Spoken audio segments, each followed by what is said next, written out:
Welcome to Singapore. It's my first time here in Singapore, and hey, I tell you what, Singapore's pretty nice. Maybe the nicest place I've ever been. Yeah, that's accurate. First thing you notice though, it's pretty damn expensive here.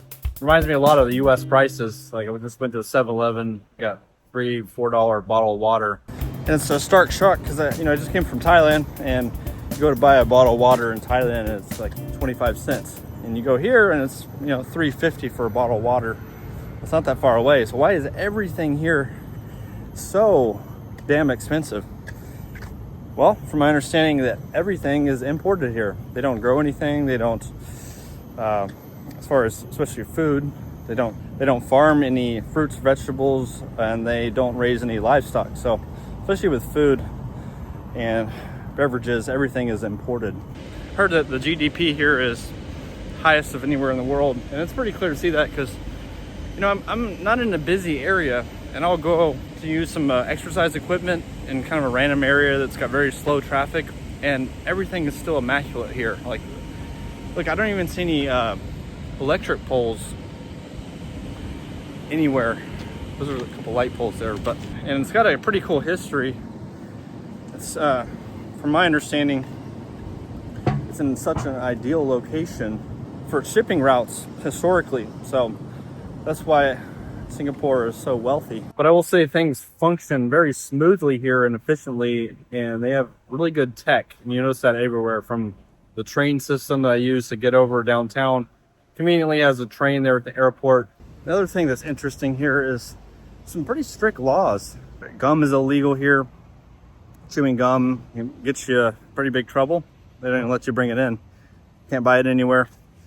Then also, I don't know about the jaywalking rule, but everybody here follows the crosswalks. And at times it's kind of annoying because there'll be no cars and you're sitting there waiting for 2 minutes and everybody's still obeying the crosswalk. So there must be a type of jaywalking penalty. A lot of the customer service here I found to be very polite, but a lot of the customer service is imported.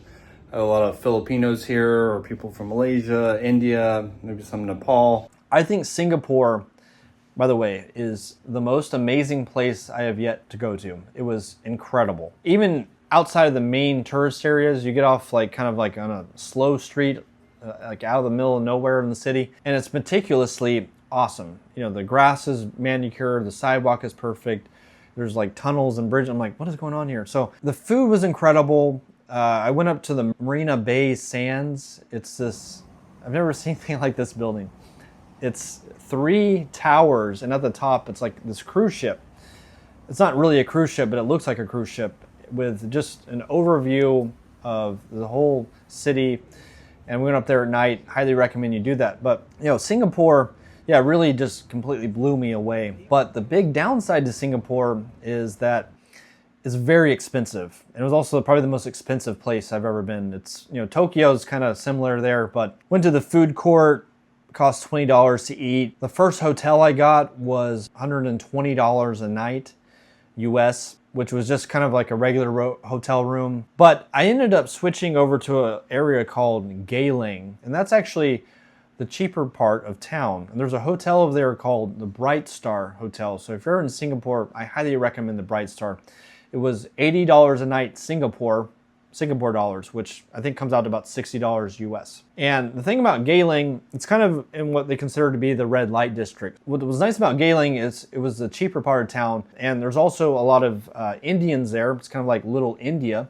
So there's a lot of Indian restaurants up and down the street with really good food for reasonable prices. I was eating and I also really enjoyed this part of town, the Singapore Sports Complex. I'm at this huge indoor rubberized, one of the nicest rubberized tracks I've ever been on, and of course it's all free and there's no one here using it.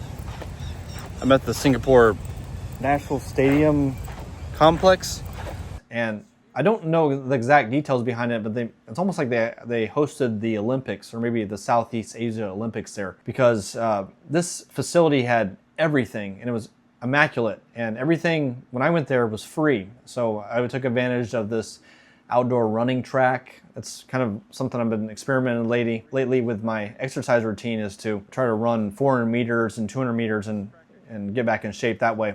Singapore is a very good walking street, so that's one of my favorite hobbies, and a good way to save money is to have a cheap hobby like going on city hikes. So all it entails is lacing up your shoes, preferably a comfortable pair of shoes, some walking shoes or some running shoes, and go off in the city and just go and explore and go for a walk. It's a good way to exercise, but it's also walking around the city is free. So you can do that in really expensive cities on a budget. And then I'll stop maybe every hour or two and get a cup of coffee. Maybe I'll stop and get a mango shake, stay hydrated and get some water. Then I'll stop and get lunch and then make my way back. But do I think Singapore is a good destination for expats? I actually really do think it would be. And if you had a nice budget, a budget of at least $5,000 US, I would say minimum that, $5,000, Singapore would be a really cool destination for expats. Furthermore, if you were a digital nomad and working for a company, Singapore would even be better. That's the perfect destination for